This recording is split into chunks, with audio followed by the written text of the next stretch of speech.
这重庆在美国富人区是彻底火了。我这吉他老师弗兰克大爷最近总跟我叨叨， It's a little empty. 说我店里的这面墙太空了。 I got $1 million idea. I think you should put a Chongqing gallery. 结果我今天一起来，这门口啊就放了个美女，不是放了整整10个大箱子，一打开全是从重庆跨越1万多公里送来的宝贝，这都是重庆文旅给我寄过来，整整10大箱。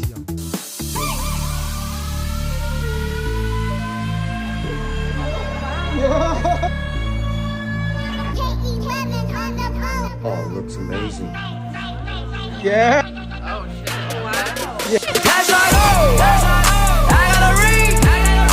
这就是美国富人区的重庆展览角。别忘了啊，这只是我店里面一个小角度而已。这块是 VR 体验，戴上这个 VR 眼镜，1秒就穿越到洪崖洞。这个耳机叫重庆之声，耳机里放的啊就是盖的朝天门，戴上直接就能听。这块是重庆文旅售卖区，主打的就是贵啊，价格不亲民，但是啊会说中国话就打对折。像这种小冰箱贴啊，我在我店里是卖40美金啊，大概是300人民币。这是进口产品啊，卖贵点5过分吧。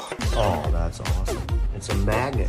Oh, this is unique. I've never seen like this. 这美国人买冰箱贴啊，就像我小时候在沈阳抢那个星巴克的水杯似的。说到底啊，这人类对稀缺的迷恋都是一样的。 It's gonna be amazing. Like one of a kind in America. Thank you. But don't forget Nanjing.